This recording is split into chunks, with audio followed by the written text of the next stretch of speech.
Good morning and welcome everyone on Techno Penang's Facebook page as well as YouTube channel to a very special program this morning, Path to Success, the STEM Way. My name is Tim and I'll be your host for this morning. Now, this is the second year running Techno Penang has been hosting Path to Success, where we talk with professionals from the STEM industries to better understand what a STEM career looks like, and if you're lucky, maybe even uncover some secrets to their success. It is our hope through this series of talks, we can help you viewers at home, both young and old, to better appreciate not only the importance of STEM, but also its fun side. Because we believe it's never too late to begin exploring the amazing world of STEM. This week, we are once again joined by a very special guest who will be speaking to us on how to climb the ladder of success, the engineer way. So please join me in welcoming T.S. Pu Teng Su. Now, before I bring on Mr. Pu, let me just give you a highlight of all Mr. Pu's achievements. Mr. Pu is a chairman of Technological Association Malaysia, a registered professional technologist with MBOT. Mr. Pu is also a freelance project management consultant, director at Lexus Engineering. Now, in the past, Mr. Pu was the program leader at Tunku Abdul Rahman College. So please join me in welcoming Mr. Pu. Hello, good morning, Hi, Mr. everyone. Pu. Yes, can Morning. you hear me? Clear? Yep. Okay, let's carry on. All right. So, Mr. Pu, before we begin today's program proper, maybe you can tell us a bit about yourself. Maybe, for example, when did you start taking an interest in STEM? Was there a main factor in your decision to pursue STEM as an education or career? Okay, I think today's education and the way that I had my education maybe 30, 40 years back ago when I was in primary school, slightly different. So I still can remember that when I was in primary school, I think somewhere around standard 2, standard 3, my uncle gave me a book, and that book is something like DIY toys, DIY toys, making something like a slingshot, some moving cars using motor. So of course, when I look at that books over here, it's not like today. If let's say today kids get those and they ask the father, "Hey, I want to get the motor parts." Easily, I think Lazada or Shopee, you can get the parts. But that time, theoretically, I have no resources at all. Where can I get the parts and then assemble my things DIY? So I have to find ways. Oh, this must be interesting. This might be my project, my games. So one of the way that I did is actually go and dismantle my other toys. I have to take out my other cars, toy cars, and then get the motors, and then trying to build my own car from that. Of course, that time once I took it out, my parents were so angry. How come you destroy your car, this and that? But it is fun for that time because it stirred up my interest to get to know more how the motors work. DC motor, something like 6 volt, right? Small motor, and then how the gears change and then turn the wheel and make some object to move. From that day onwards, I tell myself, hey, I have to learn more things. How am I going to create things that move? How do I going to find more motors? So I think that time my parents were so scared. Keep all my toy car that they buy. They worried that I dismantle all those. But I have other resources because I see that some of my cousin, my friends, they throw away those spoil toys. So I said, hey, please, don't throw away. Let me have some of that. Then they figured out that what I really want is actually that motor. I believe today's there are some kids that like to play with that motor. From that day onwards, I think I started to try to learn more things on engineering and also STEM. Now, slowly from that, I faced some problem on motor. I tried to figure out, hey, how come this motor over here getting so hot when I put more battery inside? Because that time I don't really understand what is a series, what is parallel on this battery, when you connect it. So sometimes it even burned my hand. So hot. So I tried to find out. I asked my parents, asked I'm the eldest, I don't have brothers to ask. So I have to ask my friends. My friends totally don't know what is that. But I try to find somebody. I even ask my teachers, but I don't get a specific answer. Then you know that that time and today is different, because today we have internet, you can Google and then can search out all these things, but that time we don't have. So the only resources I can get is actually library, public library, and also my school library. But unfortunately, my school library have limited resources, so I have to go to public library. So from there, you see that we don't know what is electricity, what is battery, what are those, and which section of the book I try to start off. So I have to go through, flip all over the entire libraries, and then ask the librarian over there, hey, I want to learn about this and that. Which type of book should I look at? When they look at the primary school students asking for that, they are very curious. They said, hey, I also don't know how to help you, but maybe you look around something, the science section, the engineering section, that side. You know that for maybe standard 2 or standard 3 kids, and then you go over there, library, climb up some, because we are short, right? The shelf is too high. We have to find tools as these small benches, and then climb up. And all those books look so big and heavy. And we have to flip and then see what topics is related. But it will take times. So I'm so lucky that I found some resources and tell me some concept of battery connection. I found it. I think it took me maybe 1 year or plus to get the idea.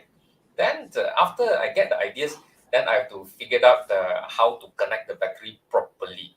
So that time, somebody told me, hey, Pooh, you need to do some shouldering this and that to connect this wire here and there. But of course, I figured out the easiest way is actually still to harvest back the battery compartment from the spoiled toys, right? You have to use some scissors, some knives to cut that. So slowly, when you learn all these things, the series of connection, the theory of connection, then we try to improve as well. We try to improve on the capacity of the battery. So some calculation need to come in, because slowly I understand that in order to get 6 words, I have to get 1.5 words times 4. Okay? So you have to connect in such a way that you can get your 6 words. Okay? If you don't want, then you have to do what and what and what. Even that I managed to salvage a 6-volt battery, which is a small box from I don't know what kind of toys they're having. So that is fun. I think that is a time that I started to like STEM. Okay? I still remember another time is I went to one of my uncle's house in other states, and it is something like a farm, a farm. So I'm staying something like in a kampong site. So early in the mornings, I follow my cousin, go there, and we trying to play around. So there's no computer games at time. There's no internet. So we run around this farm, and then they trying to catch some this fish, and then pick some these rubber seeds, rubber seeds. So at one time they show me the slingshot, the one elastic, they call it the elastic. So they have a wooden mate and then with a rubber band there. But I remember that the book that my uncle gave me, there is something like a slingshot that looked like a gun. So you have to make use of some PVC pipe, and then some of this spring, and then you must make sure that the spring is compressed in a certain way that you release the mechanism, and then you can shoot up some rubber pellet over there. So after come back from my uncle's house, I trying to start this project. I trying to find PVC pipe. The difficulty I think is to find the spring, to find the spring. The PVC pipe, no issue. So I can find from here and that. I think those who throw away, I can get some. So I also learned how to stick the PVC pipe, because initially we don't know. We thought that we have to use cellophane tape. We have to use this gum, but it doesn't stick together. It have a special solvent. I also learned from somebody told me that, hey, Pooh, you cannot just use normal gum to glue the PVC. There's a special solvent for PVC. So from there, I found out, actually I need a lot of information. I need a lot of data to handle this type of material. Different material need different kind of adhesive. So from there, paper, I can use normal That time it's popular is Yuhu lah and normal gum lah, And then if let's say I want to stick some things, metal, maybe temporary, not strong, I can use some silicone tape, this and that. But for plastic that compress under spring, there are forces, Because if you use silicone tape to hold it together, it might loosen, eventually, because the force from the spring is going to break it up. So eventually, I failed on the first part by using the silicone tapes. So I have to go back to use the spring type. So now the spring is another fun thing. I have to get that spring. I still recall that I dismantled a lot of toys to get those springs, because from the toys that you can get, normally the spring is very, very small. It doesn't have much effect on the compression part. I end up getting a spring somewhere, if I'm not mistaken, is some some parts which is not a toys, which I think I get scolded by my fathers after I dismantle the things. So of course it's a fun process to learn that. So throughout the process, I understand that the spring size, the spring diameters, and then the coil of the spring, how many the spacing between the spring coil and the thickness of spring will cause what kind of compression. So this is fun. I think from that time onward, primary school, I like STEM a lot really, especially its science, and mathematics, because you need some maths to do the basic calculation and also the sciences, so that you can continue the projects. So that's all. I think this is what I'm going to share for my science, for my STEM part. When I was smaller. I see. So one thing that Mr. Po, through your sharing, made me realize, right? Like kids nowadays, right? Since they are so pampered with all the information, everything at the fingertips with internet, right? They lose this ability, the resourcefulness, how to go, correct things that you need from other things. They don't have to do all these things anymore. So I think they're missing out a lot compared to our time where we have to, figure out things on our own. So I yeah. I put it this way lah. I hope that the audience here, not only the student that listen, parents as well. I would like to give some advice to parents. Of course, doing experimental things and DIY, like what I did, sometimes it can be dangerous. Sometimes, because that time when I was small, I don't know the risk. But of course now I know, Because when you're playing with spring and those so-called battery, some battery can burn your fingers, but of course it won't kill you. So parents, I would say that under a controlled environment, do allow your kids to explore the potential of sciences and so mathematics, especially sciences. Don't stop them. You don't say that, when they want to find motor and then this battery over here, you stop their resources. Just let them have fun. If let's say they dismantle the toys, okay, I will say that now I look at my kids over here. One of my kids also, I think they like me. She is a girl, daughter. Go and dismantle all the toys and get the parts over there.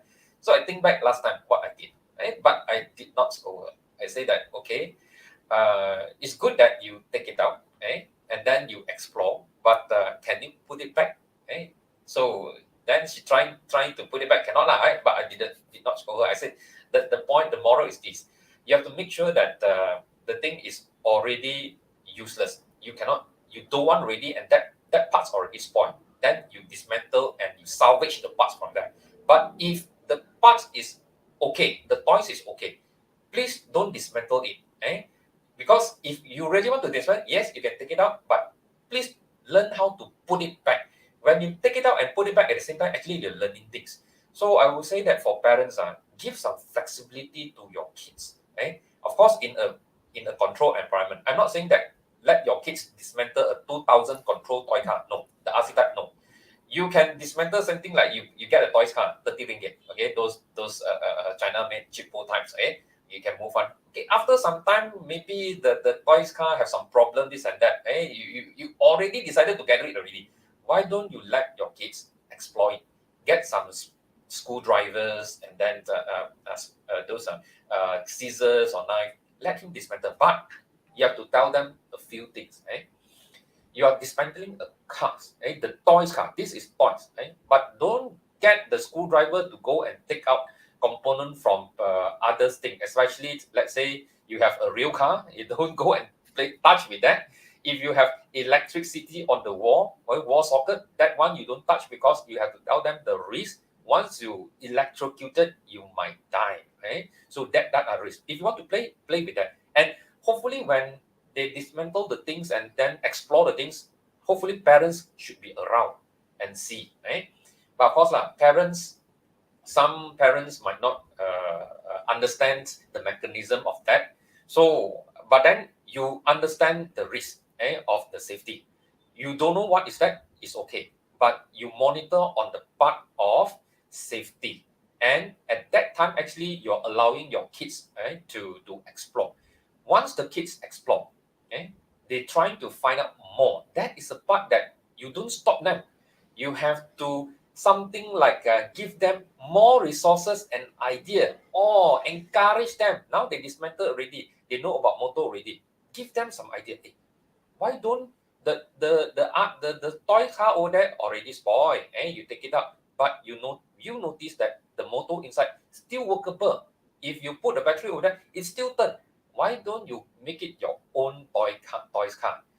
One of the so suggestion I can give it to audience over here, if let's say you're primary school, or even secondary school, to make a toys car is not difficult. The resources today is actually quite easy to get the resources. You can get ice cream stick, and then you can use glue gun to make your shelf. Then the wheel on the car over there, you can salvage back from your old toys car. Four wheel, you can take it back, take it and reuse back. Now, the challenges is what? The challenges is, first things, you have to make sure that you can construct a car first. So a basic model shape. I think this one, you will trigger some sizes, how to stay, and then make the structure stable. Second things, you have to make sure that your car can move faster than the previous one. How to do that? Third thing, try to put some load on the car. Something like, make sure that you put maybe a 50 gram load on top of the car. See whether the car can move or not. If let's say you put 100 gram and then see the car can move faster or not. If let's say you can alter with the mechanism of the gears, and then with the same motor, same capacity, of course you have to talk about the gears. Of course, the gear over there, you have to figure out how to do that. Then what is the highest capacity of the load that you can push your car to move? And it will be a challenge for the kids to learn and figure out, actually the gear ratio over here, this gear over here can produce some torque and turn the wheel, and then I can move in a higher loading order. I think these types of sizes, it will strike the interest of a lot of, sorry to say that, boys. For girls over that, my daughter, she like that. She like that. But of course, girls can have others kind of sizes. But maybe I'm not so familiar with the girls part, but I would say that maybe preparing food, the science of preparing food, that will be another things that they can learn. Now, other than these things that I would say that parents don't spend so much money. If let's say the kids starting to demand more, then you have to say that the objective is actually to learn things, but then not to buy the new things. You can get it from a lot of so-called salvage it from the spoiled toys. Okay, back to you, Tim. Right. So yeah, I totally agree that when kids they want to explore, because kids sometimes they are quite inquisitive, right? They want to learn more things. They should do it in a proper environment with the proper guidance. Yeah, totally Yes, agree, yes. Mr. Pooh. So moving on, something related to what you just shared. Maybe can you share with us what skills, either could be technical or soft skills, that Mhm. someone needs in order to do well in STEM? So just now you mentioned about the knowledge on how to take apart toys and all that. So Mhm. other than that, would you say there are other skills that you need to do well in STEM? Okay. Or let's say that if the students over here come starting from primary school, right? Let's talk about primary school first, right? Primary school, I think the basis is actually for mathematics, right? Mathematics is not about whether you are good in the calculation, right? or you're fast in the calculation. It's actually is training your mind to think and to analyze. This is very important, where a lot of parents never look at. Okay, I will share something like this. Learn mathematics when you are good doesn't mean that next time you are very good in your engineering, but it just train your analytical skill. It is going to train your the time of responses, whether you act fast or not, because your brain is alert all the time. So how often should you do the maths? I will say that daily. Eh? You do a simple maths or complex maths, you trigger your mind to think, and you don't stop. You cannot say, oh, when it is during semester break or holiday breaks, then my kids stop. No, no, no, no. You have to make sure that it is fun. It is a challenge, right? So for parents, and I would say that don't discourage your son or your children like this. Or when they do bad in the mathematics, don't scold them, or don't say that, hey, how come your mathematics score is so low? No, you will take it that as a benchmark. Say good, okay, now you're having let's say the 30 marks is okay. Now it's okay. Let's see next round. Can you improve from that? That is the positive way that to make the student think that, oh, I still have room for improvement. It's not that I'm bad. 30 mark is bad. I cannot study anymore. That is from primary school. Very, very important. So if we have a positive thinking, parents have a positive thinking, and then the student over here, they are not feel they don't feel that they are bad. They will think that, oh, now I start with 30, and then I'm trying to move my way up. The next goal that they have to set is to pass. Is to pass. After the next goal to pass is to improve better than pass to become average student. After average student, they have to go beyond average to stick something like maybe 80 to 90 marks. That I think in primary school very important. Okay. After you go through this, let's go to secondary school. I think when you have a good basic in primary school, especially in maths, I don't talk about science first, maths. Once you go to secondary school, a lot of things will be much more easier already. Well, your mind is active. By doing mathematics, calculation, thinking, all these things over here, your mind is always active. So when it is active, it is slowly that we want the children to absorb other information like sciences. So these sciences over here, we have three. We have chemistry, we have physics, we have biology. But for the student to absorb all these three over here, maybe perhaps that it depends on where is their interest line. Some like chemistry plus biology, some like physics plus chemistry, some like physics plus biology. It will be combination, or some even might like all three. Okay, so if let's say they do like in physics or maybe chemistry, try to input more on this field. Explore, get them to explore on this physics and chemistry more. And all these resources over here today, I can say very easy to get it in the internet. You just Google projects for physics for students, secondary school students. You can get all these projects, free projects in the internet. I'm quite lucky because I always go to so-called these books exhibitions, international books exhibition. I get a lot of these student projects books, especially for sciences. And those books over here, they are worksheet. Let's say physics. So they are physics worksheet for secondary school. And they have topics, what are the objectives you need to learn, what are the material you need to prepare, all basic material that you can find in your household. So you maybe every weekend, you let your kids try one. So after they get interest, I can tell you every time they want to learn that. That is their activities. Weekend, they take the worksheet, they like to learn things. Of course, I'm not sure that they like physics, biology, or chemistry. But if they like those, you get the things ready, let them learn. Once they learn, they will find more. Until one day, when you are not asking them to learn things, they come and tell you, I want to continue. Today's what should I do? I'm going to get this thing prepared. Then you know that they already like STEM. They already trying to find out more, and you already as a parent, you already at the right track, right? Because you already trigger their interest in that STEM part, right? But of course, I always advise, result is not important at this moment. Okay? You don't always scold them and then tell them that you fail. This one is bad. Don't ever compare the result with others. Don't say, hey, how come your friends can do this and then you cannot do that? No, no, that is not the correct way.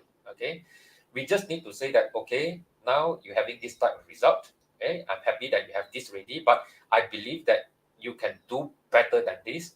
So give yourself some time, because this so-called test, until the next test, it will be another 1 month or 2 months.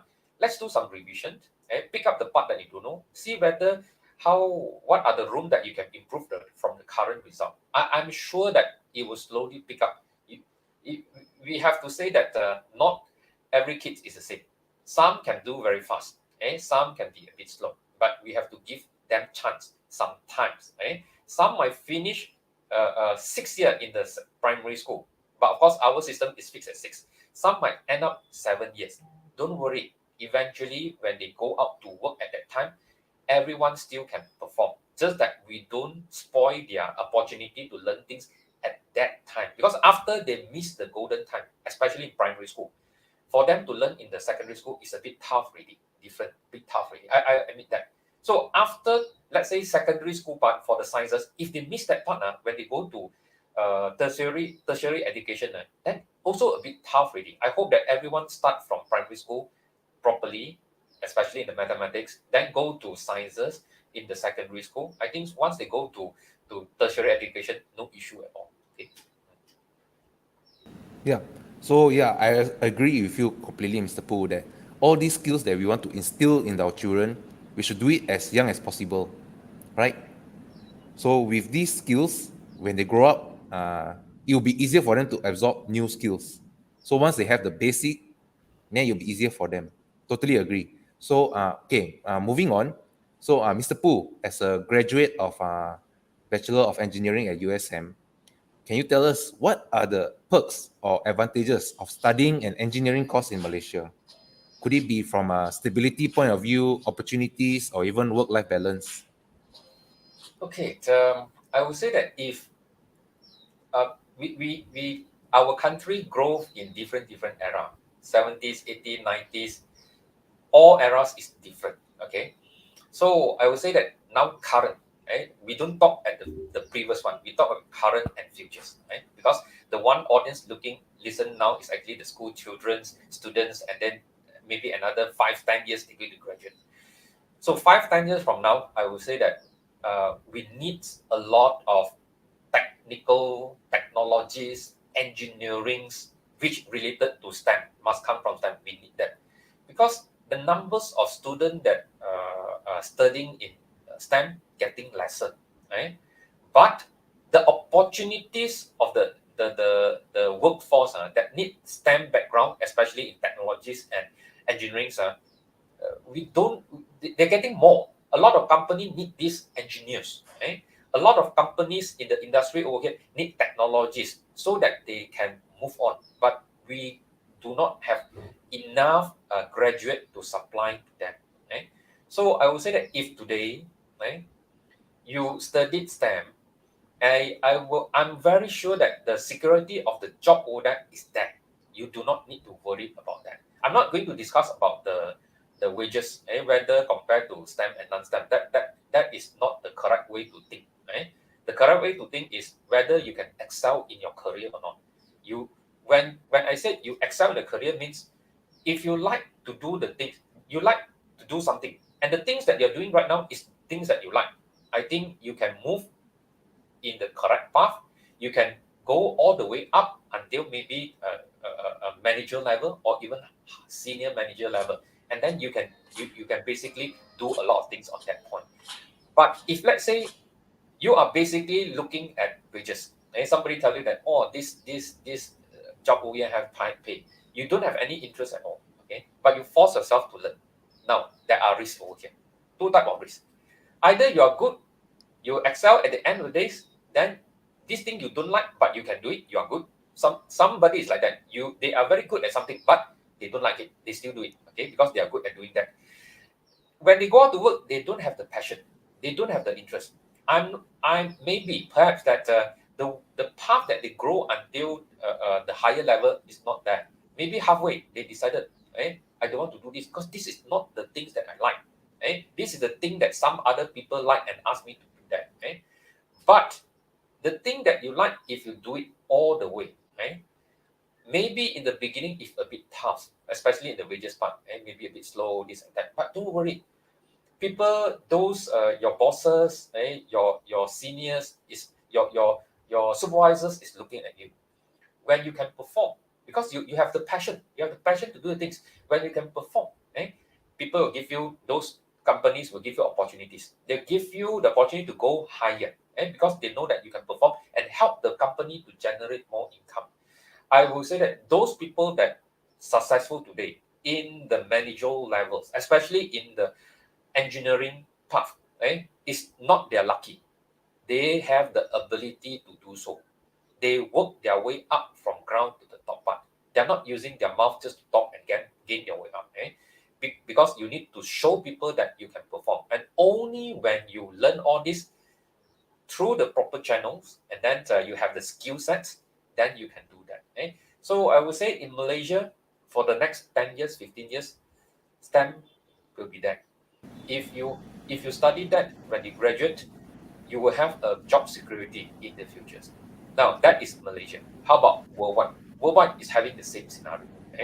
You look at Singapore's, they import a lot of engineers from Malaysia to go there as well.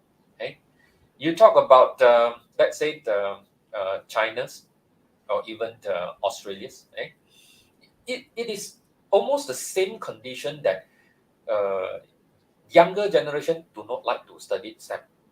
So there is a vacancy over there. So if you think that you don't want to work in Malaysia, you still have the job opportunities in other country that you can go. So I would say, go ahead. If let's say you like STEM, you like maths, you like sciences, go. Don't ever stop. Don't influence by other people saying that the wages is low lah, what and what. No, don't think about that. Yeah. So, as Mr. Poo mentioned, studying a STEM doesn't only open opportunities here in Malaysia. You can also branch out in our neighboring countries because, as Mr. Poo mentioned, the demand for STEM specialists is so huge. Everyone wants to hire a STEM specialist, right? So, okay, moving on. Since Mr. Poo, in the past, you have been a lecturer at college and you also have worked in the industry. Maybe can you tell us the difference between these two careers, a career in academia compared to a career in industry? Are there any major differences? And would you recommend either or? Okay, it, let's talk about it is this your question is actually quite specific, right? I'm from construction industry. I'm a civil engineer, right? So I build houses and some construction things. So unlike mechanicals and then electricals, when the industry and academia is slightly different from my part, right? Let's talk about, so the point I'm going to tell you right now, my idea is purely in the civil industry comparison between industry and academia only. It might not work in others because it's different case, right? Now, for construction over here, the industry, I will say that the things that you need to use it, you need to use it is totally, I will say totally, maybe about 60-70% different from the theoretical part that you need to learn it from the school, from the university side, because a lot of things that the books don't have. You need to go to the industry. After that, you have to adapt to the industry. Then you have to use what you have learned in the theory part, modify from that to apply to the condition of the site. So there will be a lot of challenges. In the industry, there will be a lot of challenges. You'll face a lot of difficulties, but I treat it that as a fun part to do. It is a challenge to me.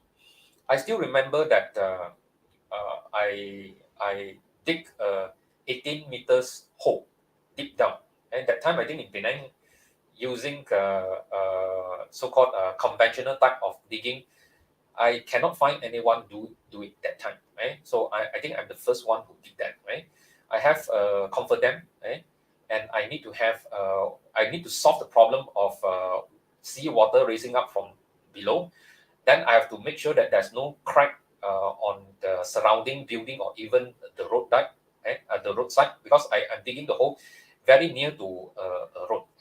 So I managed to get all that. The challenges is that. But then when you go to academia, the academia part over here, when you are the lecturers, the books that you do is already spelled out in the books, properly spelled out already. A to Z already there. It's not much about challenging. It's about you just have to learn the way that other people already put into the text. Have to understand the text. So I would say it will be a bit relaxed. It will be a bit relaxed. So I, for youngster like you, I would suggest, if you want to become a lecturer, academia world, you don't go immediately you graduate, because I would say it's not right. What I propose is you go to the industry, you practice what you have learned. Then a lot of time the condition that you need to do will be different from the books. Then you adopt from there. Adopt from there. Then you might have your own so-called method of statement to carry out a job. So once you gain your experience, let's say 10 years time, you decided that you want to contribute back, then you go to the academia world. So from there, when you teach the students, the young student, which they are a white piece of paper, you show them two things. Now, the text over here showing you like this. The practice is another way. So, but then there will be a gray line that you cannot go over the standard manual that given to you.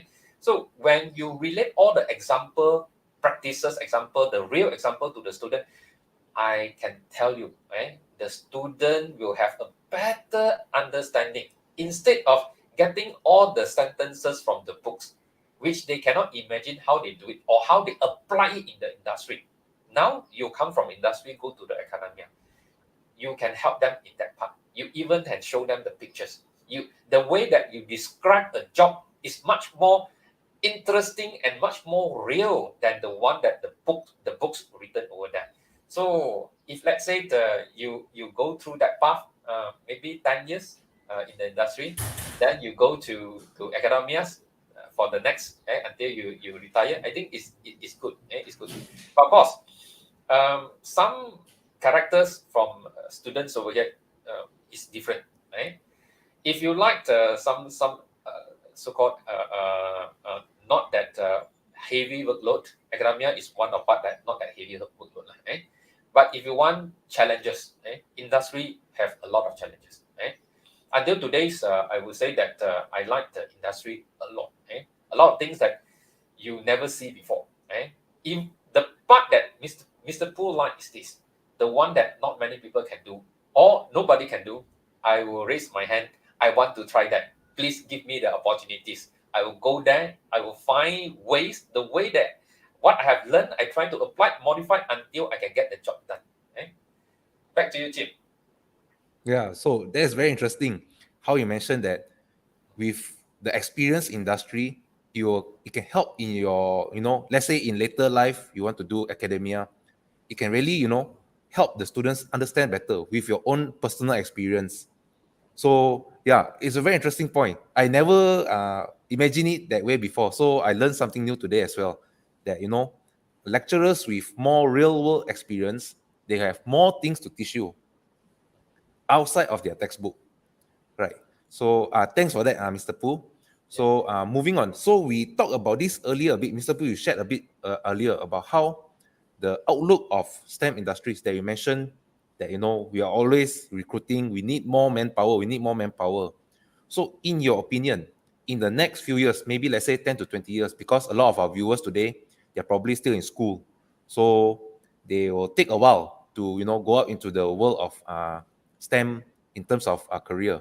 So do you think in the next 10, 20 years, the demand for STEM specialists will be still going up or will it start to trend downwards?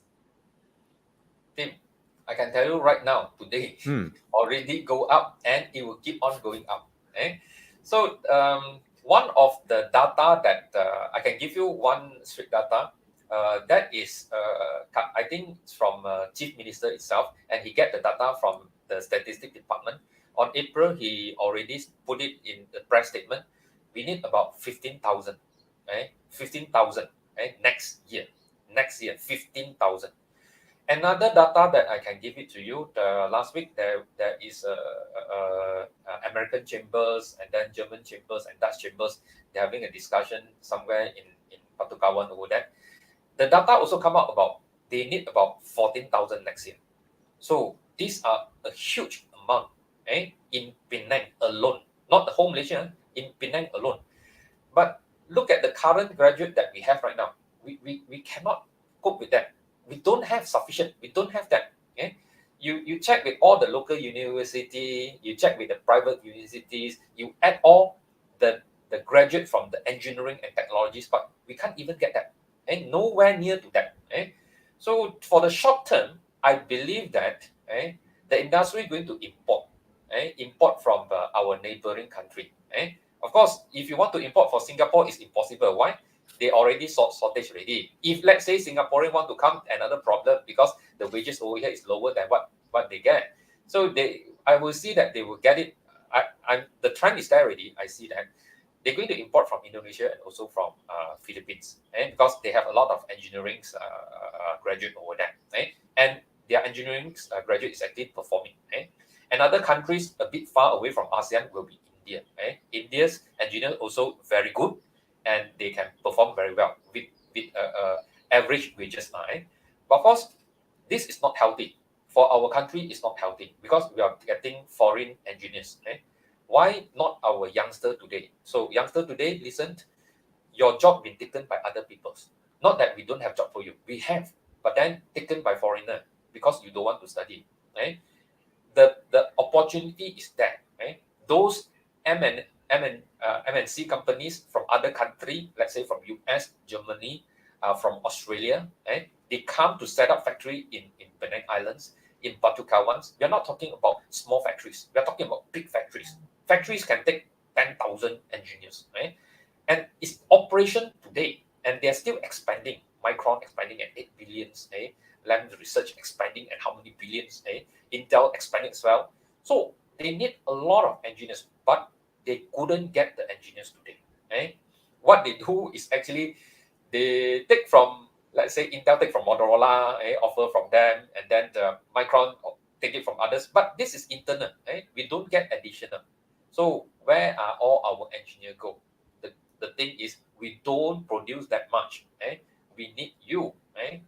Audience, we need you. So the job is that you do not need to worry that. So if you keep on saying that you don't study, eventually, I give you another scenario to think. You don't take STEM. You take other than STEM.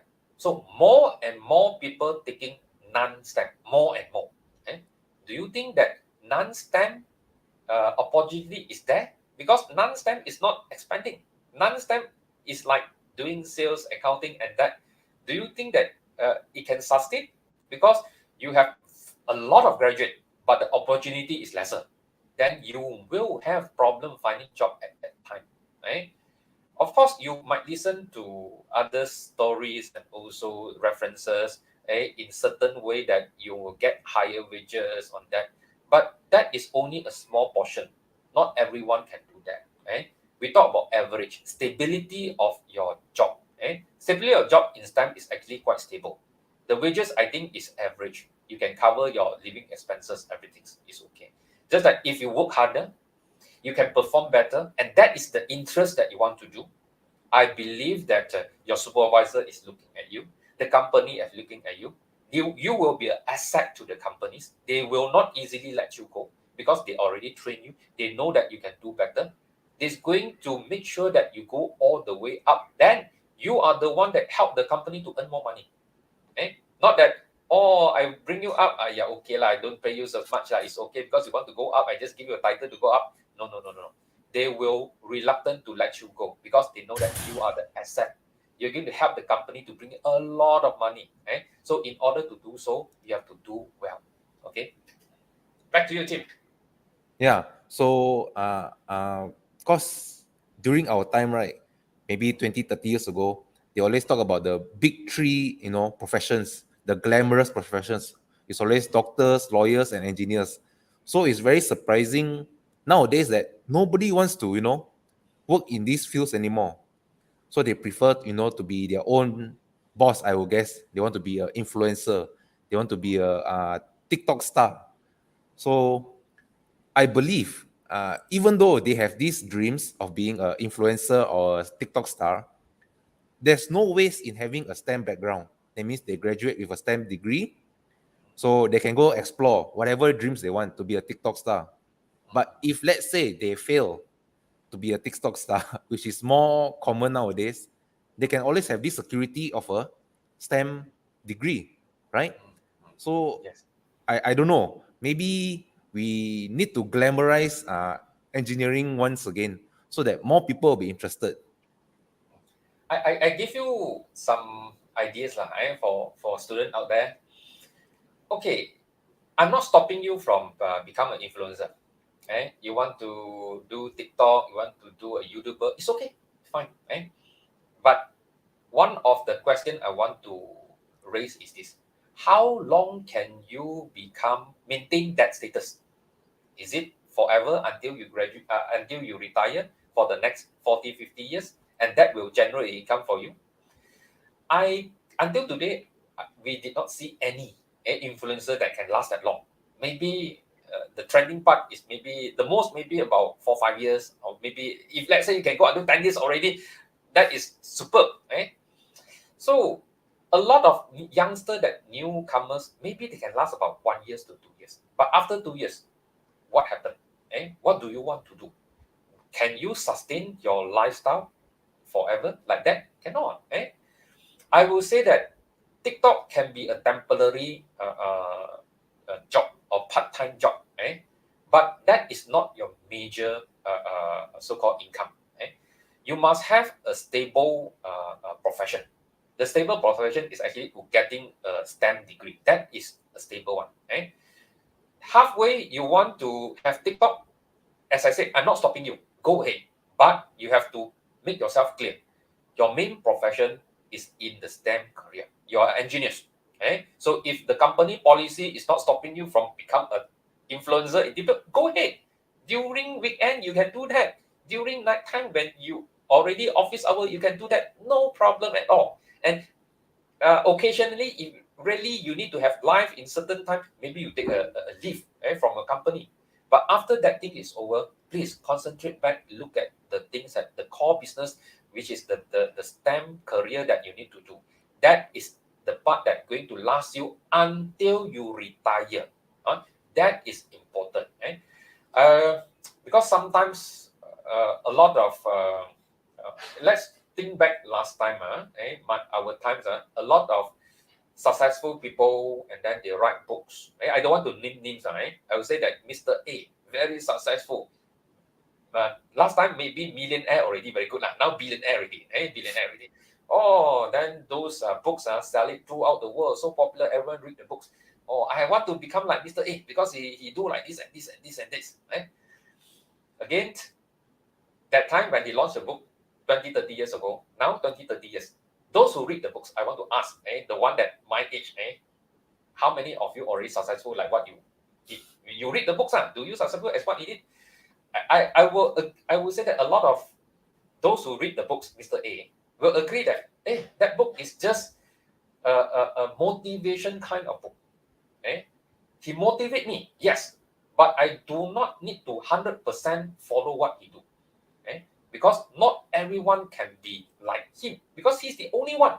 Until today, you can see that Mr. C, Mr. D, or Mr. E also be successful. When they also come up with a lot of books. Youngster today, or even parents, buy the books and then read that. You become, one day you become like him. I will not use the word you become like him. I will use the word that try to learn the spirits, try to learn the techniques, absorb some of his ideas. Don't you ever use the word become like him. Maybe you'll be much more successful than him. But the idea is that those kind of things are actually just a motivation. You don't so-called get yourself 100% follow what he did. At the end of the days, you might not get what you want. And then once you realize that that is a mistake, when you fall down, and then when you want to U-turn, it might be a bit late. So the point is, come back to this. If you're talking about STEM as your career over here, I would say that we do it the conventional way. You have to strengthen your basis. What is your basic part? The fundamental part is actually you need to strengthen your mathematics. Whatever sciences that you like, let's say you like physics, strengthen your physics. Frankly speaking, I tell you today, until today, I still do maths. I still do maths. Right? I try to take back maths that I don't challenging those challenging maths. Anyone give me question, I will crack my head just to get the answer. The friends surrounding me, I think a few those, if let's say listener, I'm not sure that you come or not, in my work this WhatsApp group, on and off, there will be somebody throw maths in the WhatsApp group. I will be the first one. I will say I will be the first one come up with a solution for the mathematics question. Until now, I still do maths. So when I do maths, I show my kids. I'm this age already. I still do maths. Maths never stop. It's fun. It's a challenging part, and it can train my mind and make sure my mind is still active, and I can think properly. Back to you, Jim. Right. So as you all heard from Mr. Pooh, there are so many advantages of studying STEM. Not only helping your career, your life, it can help keep your mind sharp, because when you're older, your usage of your mind will lessen. So with these practices of solving these math questions, you help keep your mind active and healthy.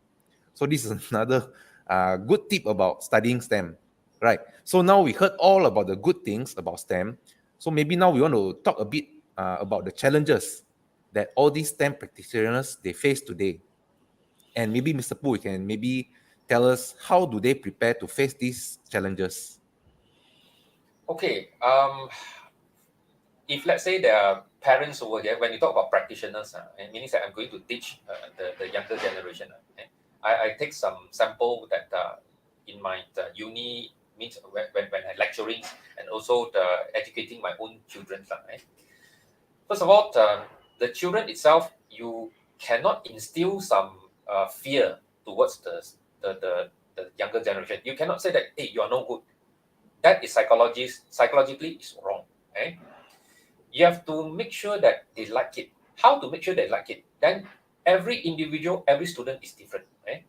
When I look at the student himself, the maths is a bit poor. Then we have to assess their level of mathematics on that part. If we understand the level that the level might be, let's say from 0 until 10. 10 is the highest, 0 is 0 new. Average student is at, let's say, 6. If you assess it, you found out that the student is actually at level 3. Then you have to isolate those level 3 out. And that level 3 over here, then you have to slowly bring up their level from 3 to the average, which is 6. So the question that you give it to the student will have to be much more easier compared to others one. So from there, you have to see their performance. Tell them to learn it slowly. Encouraging word is the most important. You tell them that, okay, it's okay that you are here. Don't compare with your friends, which is average or better. You are good already, but the next objective that he need to know, the next goal that he need to do is to get a pass. From level 3 to level 5. So this level 3 over here, you give them a much more easier question. Of course, you cannot 100% 24 hours sit in front of them and then let them do it. What you can do is actually you observe them by, set a timetable for them. You have to make sure that every day at least 1 to 2 hours of mathematics practices. You teach them one time, give them a similar type of question, meaning that the formula is still there but different approach. Let them do it every day. After 1 week, meaning one chapter done already. You can do some assessment from them, make sure that they already achieve the objective of learning that particular topics. Once they do it, you go to the next topic. One topic at a time until they reach level number 5. Once they have level number 5, I can tell you what, because this will take about 6 months time. It's not about 1 week or 2 weeks. It's not immediate one. Okay? After 6 months time, I notice 6 months time, when they want to pick up from average level to higher level, you do not need to tell them what to do, because first of all, they learn how to self-discipline. They know that every day they need to do mathematics 2 hours or more, or they can control themselves in 1 hour. They know that already. Practices with a correct time frame with timetable is important. They understand that. Okay. Next thing, they know that they cannot do a difficult question. Okay. Now they are level 5. They cannot do level 8 question. Cannot. They know that they have to choose level 6 question to do first. One step at a time. Because students sometimes they tend to do like that. They are weak, but they look at their same peer. Hey, how come they already do that question? They're getting 90 marks. They're doing that question. They also go and get the books. And then they try to do that. But they don't know. When every time they face problem, they don't know. Sometimes they fed up until one time they give up. They don't want to do anymore. And that is wrong. What the student should do is they understand their level. But of course, very difficult for primary student or secondary student to assess their own self. Only parents, with the parent, as I said, parents is here. You do an assessment. You understand that their level is that. Even that now, if I would say if now they are standard, they are form 4, form 4, but their level is in form 3. Don't worry about form 4 yet. Get the books from form 3. Do back form 3 until they are comfortable already. Then slowly go to form 4. Even that they are slower than their surrounding peer, it's okay.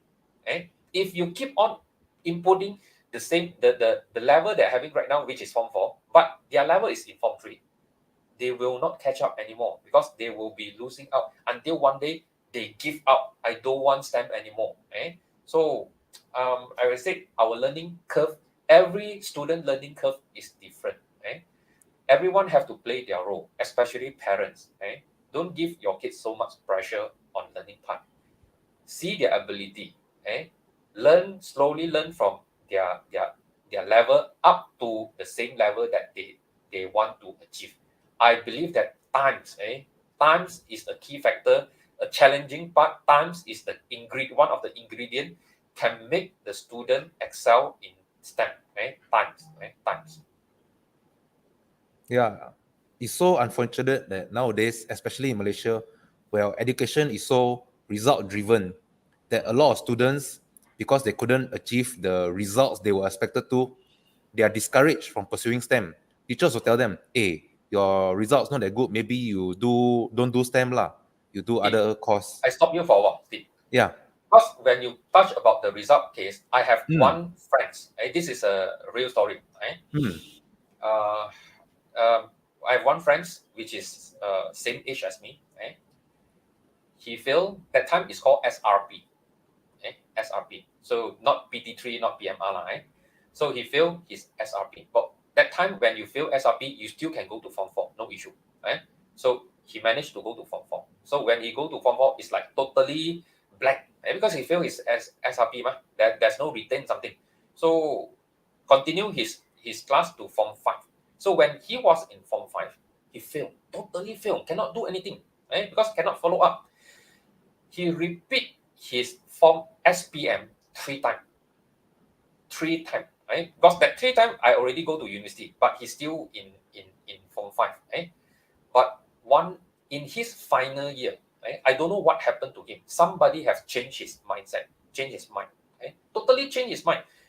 From a totally don't know anything to somebody working very hard. He must go through something. I can tell you in Form 5, he met the 3rd time he passed.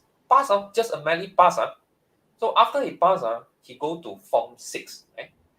In his Form 6, he worked so hard. After 2 years in Form 6, you know that our marking system over that is not like CGPA today. Our highest mark is 80 marks. So from failing 3 times in SPM, his STPM, he get 76 marks out of 80. That is, I would say that that that is totally different from a totally new into something which almost reaching 90 marks. Eh? So if he can do it, I believe that a lot of people can do it.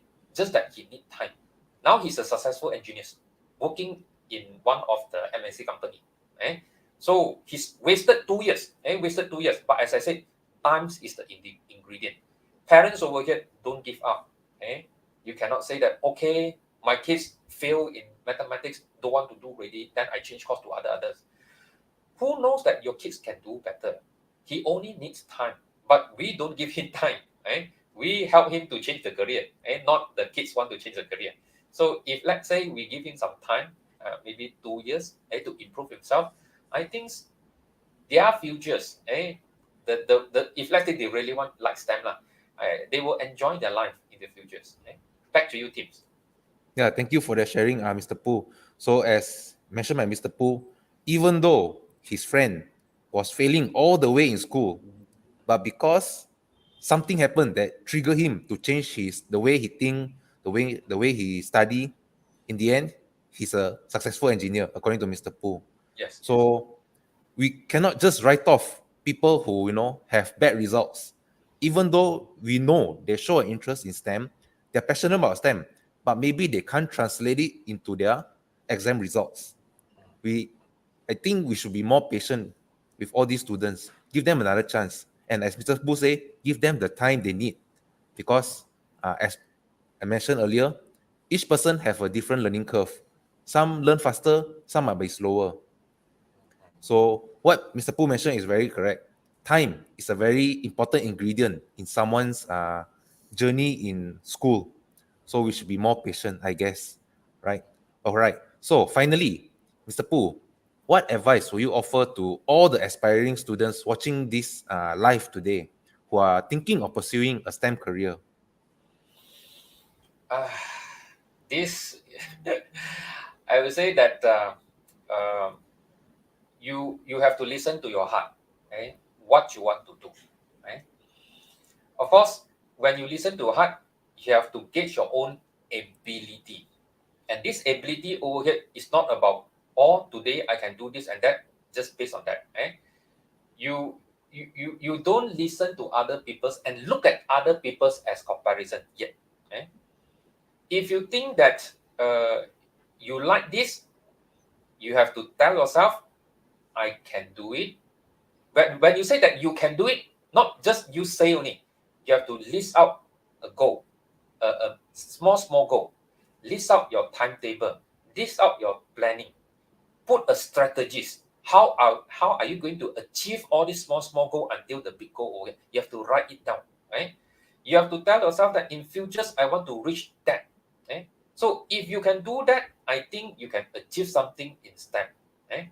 But don't ever go and listen to somebody saying that this kind of career can do this and that, but you have totally don't know what is that. Don't know is that. You just because of somebody tell you that you can do that, then you go. Of course, if let's say somebody tell you that that career can do something, you try to listen first, explore, go to internet and search what is that career about. What is this things about? If you really like it, I'm not stopping you. Please go ahead also, but make sure that is your choice. That is your choice. Now, second things that I want to advise is always earn a living by sweating. I think in a lot of Chinese proverbs they say that "lu lao gua tan e lui." So the one that you earn through sweats is much more proper. Even that you learn things, something you study books, you also sweat. Money don't fall down from the sky. Because a lot of people saying that, okay, you take your money, you go to invest this and that, and then you go and do this and that, the return is much more higher. No. Fast track of money is not proper. The money that you gain through fast track meaning that somebody lost the money. You are one of the person that caused other people to lose money. So at the end there will be karma lah. So do it the proper way. The proper way is you learn something through STEM or through proper channels. Then after that, you use what you learn to get a job. So when you get a job, you learn, you get the monies in a proper way, and then you spend your own money. That is proper, right? Money is not everything, right? The thing is stabilities in your career. Okay? If you want to stable, make sure your foundation, the STEM foundation, is good. Okay? If you can get this thing done in your secondary school or even in your university time, I guarantee you, right? In Hokkien, hopefully, I think you're all Penang guys, be yao you still can find a box of rice to eat on. You don't go and beg. I'm sure that you can do that. Back to you, Tim. Thank you so much, Mr. Pooh, for your sharing today. Personally, I myself have learned so much from your sharing. Even though technically I've been in STEM for 10, 20 years, still I learned some new angles that I never realized before. So thank you so much, Mr. Pooh, for your sharing.